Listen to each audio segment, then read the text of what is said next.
রহমানির রহিম। আমি আমার বাংলাদেশের দেশবাসীকে এবং সাভারের জনগণকে আমি সালাম জানাচ্ছি। আসসালামু আলাইকুম রহমতুল্লাহ বরকাত।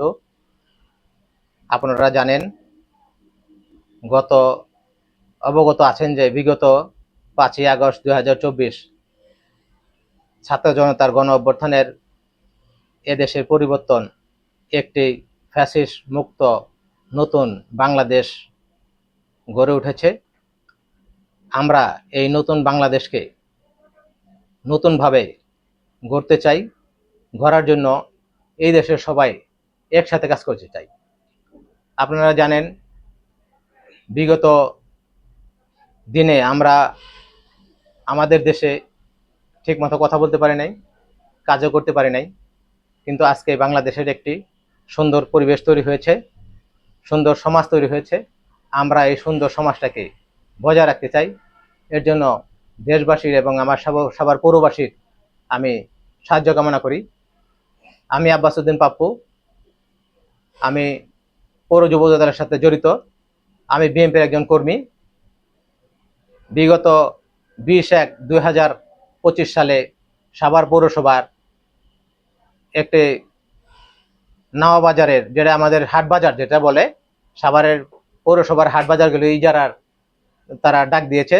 সেই ইজারাতে আমি অংশগ্রহণ করেছি এবং সেখানে আপামর জনসাধারণ অনেকেই স্বতঃস্ফূর্তভাবে অংশগ্রহণ করেছে এবং সেই ইজারায় আমি সর্বোচ্চ ডাকদাতা ছিলাম। সাভার দক্ষিণ নামাবাজার ট্রাক ভ্যান স্ট্যান্ডের যে টার্মিনালটা আছে, সেই টার্মিনালটি আমি সর্বোচ্চ দরদাতা হিসেবে আমি পেয়েছি এবং আমাকে পৌরসভা কর্তৃক আমাকে এটা করে 2013-14-13-42 আপনার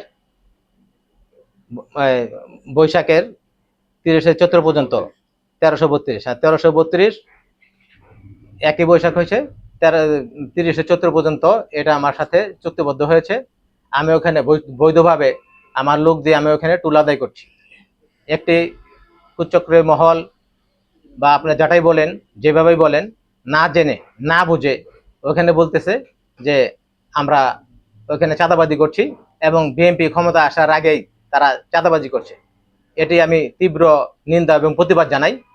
কারণ ওইখানে আমরা সরকারিভাবে ডাক পেয়েছি। আপনারা জানেন, এখানে পৌরসভার সেই ডাকের এগুলি আছে, আপনারা দেখতে পাবেন যে পৌরসভার সাথে যে আমার কন্ট্যাক্ট হয়েছে হাটবাজারের। আমি ওইখানে কাজ করতে গেলে তারা একটি ভিডিও করে, ভিডিওতে দেখা যায় যে বলছে এখানে বিএনপি ক্ষমতা আসার আগেই তারা চাঁদাবাজি করছে। আমি এই নিন্দা জানাই এবং আমি আইন শৃঙ্খলা বাহিনীর কাছে অনুরোধ করব তাকে যেন খুঁজে বের করে আইনের আওতায় নিয়ে আসে। আমার সাভার পৌর যুব দলের নেতাকর্মী ভাইয়েরা একটা ক্রিম ইমেজ নিয়ে আছে। আপনারা জানেন, সাভার পৌরসভার যুব দলের কোনো নেতাকর্মী কোথাও কোনো অপকর্মের সাথে নাই। তারা কোনো মেল ফ্যাক্টরি বা কোনো বাজে কাজে নাই, কোনো নেশার সাথে নাই, কোনো মারামারি কাটাকাটির হাতে নাই, কোনো চাঁদাবাজিতেও নাই। পৌরসভার যুবদল একটি সুশৃঙ্খল যুবদল। এই যুবদল সাভার পৌরবাসীর পাশে সবসময় আছে, আগামী দিনেও থাকবে।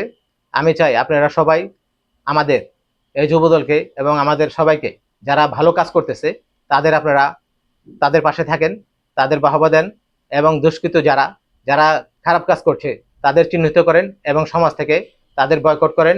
আমি আশা করি সামনের দিনে সবাই রাজনৈতিক যার যার কর্ম করবে এবং সবাই তার যে রাজনৈতিক দল আছে তার যে ম্যানু আছে সে সামনে নিয়ে আসবে, কাজ করবে এবং আমরা সবাই একসাথেই কাজ করতে চাই এবং সুন্দর একটি নির্বাচনের মাধ্যমে আমরা ভবিষ্যতে যেন এই বাংলাদেশ পরিচালনা হয় সেই আশা ব্যক্ত করে আমি আমার বক্তব্য শেষ করছি। বাংলাদেশ জিন্দাবাদ, বাংলাদেশ জাতীয়তাবাদী দল জিন্দাবাদ, দেশনেত্রী বেগম খালেদা জিয়া জিন্দাবাদ, শহীদ জিয়া অমর হোক, তারেক জিয়া ফিরবে দেশে তারুণ্যের উদ্দেশ্যে।